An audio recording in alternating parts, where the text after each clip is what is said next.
semua yang kami hormati, kami cintai. Sungguh bersyukur niat yang sudah lama diungkapkan, keinginan yang sudah lama disampaikan, akhirnya hari ini bisa tiba kembali di Aceh Timur, khususnya di Simpang Ulin, yang insya Allah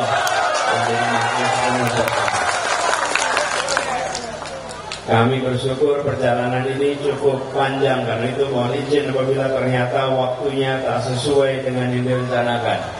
Berangkat sejak sangat pagi dari Morowali terbang ke Makassar, dari Makassar terbang melampaui berbagai pulau untuk langsung tiba di Aceh pada siang hari ini. Dari Lok Sumawe kemudian langsung ke Aceh Timur di Simpang Ulin ini.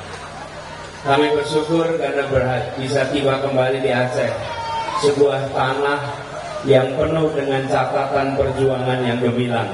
Tanah tempat lahirnya orang-orang yang tak pernah diam menyaksikan yang zalim, mereka yang tak pernah diam menyaksikan ketidakadilan, mereka yang selalu memperjuangkan untuk menghadirkan keadilan. Karena itu kami datang ke tempat ini dengan rasa syukur. Insya Allah kita akan bersama-sama meneruskan perjuangan orang-orang tua kita di Aceh juga. Tanah ini adalah tanah yang penuh dengan catatan itu. Kami bersyukur dan alhamdulillah khusus di sini kita semua hadir untuk mengambil teladan dari Habib Muhammad bin Ahmad Al-Atas yang di dalam haul ini dibacakan dari manakibnya, dibacakan riwayat hidupnya, perjuangannya, jihadnya. Insya Allah kita semua yang berada di sini akan bisa mengambil hikmahnya dan meneruskan perjuangannya. Saya sedang mendapatkan sebuah amanat yang tidak kecil, amanat untuk memperjuangkan perubahan di Indonesia. Mudah-mudahan Aceh adalah bagian yang menginginkan perubahan di Indonesia. Betul tidak Aceh mau perubahan? Karena kita meyakini bahwa kondisi yang ada sekarang sesungguhnya bisa jauh lebih baik. Kita merasakan bahkan Aceh beberapa waktu ini masuk peringkat urutan awal. Kita senang di urutan atas kalau itu bicara tentang keberhasilan. Tapi kita tidak ingin berada di urutan atas ketika urutannya kemiskinan. Betul tidak? Karena itu kita harus kembalikan, Aceh harus bisa kembali jaya seperti dahulu, menjadi tempat yang adil, makmur, yang dirasakan oleh semuanya, bukan hanya oleh sebagian. Sekitar 2 bulan lalu kita di Lok Sumawe, kami menyampaikan pesan yang sama, bahwa ada PR besar yang harus diselesaikan di Aceh. PR-nya apa? Memastikan bahwa ada kesetaraan kesempatan, ada keadilan, agar negeri yang menghasilkan sumber daya alam yang begitu banyak merasakan kemakmuran dari kekayaan alam yang dimiliki di bawah tanah ini. Itu PR yang hendak kita lakukan sama-sama. Dan memperjuangkan ini tidak bisa sederhana. Tidak cukup dengan mengumpulkan orang dan berdemonstrasi. Demonstrasi tidak menghasilkan perubahan. Perubahan membutuhkan kewenangan. Membutuhkan apa? Membutuhkan apa? Kewenangan. Tanpa kewenangan kita tidak bisa melakukan perubahan. Saya beri contoh. Dulu di Jakarta ada sebuah tempat yang diprotes terus, di demo terus. Ini para alim ulama yang di Jakarta apa persis? Ini salah satunya nih. Salah satunya. Protes, demo, apa itu? Tempat maksiat, tempat prostitusi. Namanya Alexis. Tahu Alexis? Kok bisa tahu? Jauh nih ada di Jakarta. Bisa-bisanya tahu. Siapa yang nggak tahu? Yang suka tahu. Boleh tahu kan ada internet sekarang ya. Boleh tahu tapi jangan pernah berkunjung. Nah, Alexis ini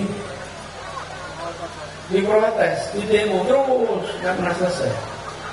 Backingannya siapa kita tidak tahu. Yang jelas tidak pernah bisa ditutup. Lalu tahun 2017 terjadi pergantian gubernur. Yang pegang wewenang ganti. Ketika terjadi pergantian gubernur, tidak lama kemudian tempat itu ditutup cukup dengan selembar kertas dan sebuah tanda tangan. Langsung lunglai. Semua rumus backing itu tidak ada artinya. Mereka tidak punya lagi ordal. Tidak ada lagi ordal mereka. Apa itu ordal? Orang dalam, tidak ada lagi orang dalamnya. Kita katakan semua yang terkait itu selesai, kelas, tanda tangan, tutup. Dan kemudian tidak bisa lagi beroperasi. Apa pelajaran pentingnya di sini? Pelajaran pentingnya bahwa perubahan itu tidak cukup dengan kekuatan massa. Perubahan itu tidak cukup dengan kekuatan demo. Perubahan itu membutuhkan kewenangan. Dan 14 Februari besok akan ada kesempatan kita memberikan kewenangan untuk melakukan perubahan. Jadi tinggal besok aku ambil pilihan. Pilihannya tidak ada 4, tidak ada 5, cuma 3. Betul? Dan tidak boleh pilih 2. Tidak boleh pilih 3. Betul tidak? Bolehnya pilih berapa? Maksudnya pilih 1. Betul tidak? Jadi ketika kita mau perubahan, pilihannya cuma 3 sekarang, tidak ada pilihan lain. Tidak ada pilihan lain. Kalau kita memilih untuk tidak memilih, memilih untuk tidak memilih, sebesar apapun jumlahnya, nggak punya dampak. Nggak punya dampak. Nih, saya beri gambaran. Sebutlah yang berkumpul di tempat ini ada 30.000 orang, misalnya. Lalu 60% mengatakan saya tidak mau pilih, saya diam.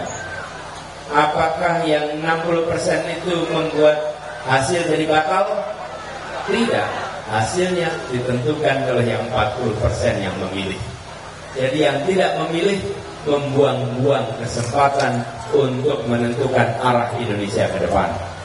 Kita menginginkan Indonesia ke depan, Indonesia yang memberikan keadilan dalam seluruh kebijakan. Jadi perubahannya apa? Menempatkan keadilan yang paling penting. Selama ini banyak kebijakan dibuat tanpa memasukkan unsur keadilan. Dampaknya sudah dirasakan dan Aceh salah satu yang paling merasakan itu. Betul? Allah dengan adanya keadilan kita akan bisa balikkan itu secara bertahap. Satu demi satu kita lakukan. Dan dengan begitu maka suasana persatuan, suasana kedamaian itu bukan karena rasa takut, tapi karena ada rasa keadilan. Sekarang seringkali orang diam. Kenapa? Karena takut. Kita ingin orang diam karena tenang, karena damai itu karena adil, bukan karena rasa takut. Jangan sampai itu terus. Dan yang tidak kalah penting, akhir-akhir ini negara kita yang sesungguhnya adalah negara hukum mulai terjadi pergeseran seakan menjadi negara kekuasaan. Apa bedanya negara hukum dan negara kekuasaan? Negara hukum, kekuasaan diatur oleh hukum. Kalau negara kekuasaan, hukum diatur oleh kekuasaan. Bagaimana penguasa bisa mengatur hukum? Tidak boleh, harusnya hukum yang mengatur penguasa. Akankah ini dibiarkan? Kita harus kembalikan. Dan etika harus dijaga yang tinggi. Walaupun kemarin ada yang menyebut soal etika.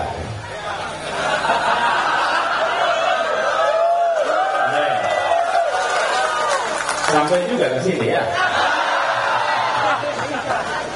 Iya, memang etika itu harus mulai dari kepala. Betul tidak? Kalau kepalanya pegang etik, bawahnya pegang etik. Kalau kepalanya tidak pegang etik, apalagi bawahnya.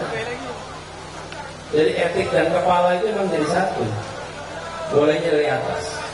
Ketika keteladanan dikerjakan, bila yang di atas menunjukkan keteladanan, insya Allah ke bawahnya akan menjalankan hal yang sama. Tidak ada keteladanan menular dari bawah ke atas. Keteladanan selalu dari atas ke bawah, dari atas ke bawah. Karena itulah kita ingin menjaga. Dan yang tidak kalah penting, kita menyaksikan bahwa negara harus adil kepada semua. Jangan negara memusuhi salah satu unsur yang ada di dalamnya, termasuk memusuhi tokoh-tokoh agama, memusuhi ulama. Negara justru harus bermitra dengan ulama. Negara harus bekerja bersama dengan ulama, tokoh-tokoh agama. Jangan malah memusuhi. Kalau negara memusuhi ulama, apa kata umat? Justru harus menjadi satu. Insya Allah itu ikhtiar yang kita kerjakan sama-sama. Semoga semangat dari Aceh Timur ini kita bisa bawa kepada seluruh Aceh. Insya Allah semangat perubahan dari Aceh Timur menular ke Aceh semua. Dan dari Aceh menular ke seluruh Sumatera. Dan dari seluruh Sumatera menular ke seluruh Indonesia. Kita aminkan aja dulu. Amin. Insya Allah saya ingin sampaikan terima kasih atas kesempatan. Dan terima kasih telah bersabar menunggu. Insya Allah lamanya menunggu akan dibalas dengan lipat ganda pahala buat semua. Dan insya Allah ini menjadi majelis yang penuh keberkahan. Dan insya Allah perjumpaan ini bukan perjumpaan yang terakhir. Insya Allah pada waktunya nanti kita bisa berjumpa kembali di sini. Titip salam bagi keluarga, salam bagi tetangga, salam bagi saudara semua.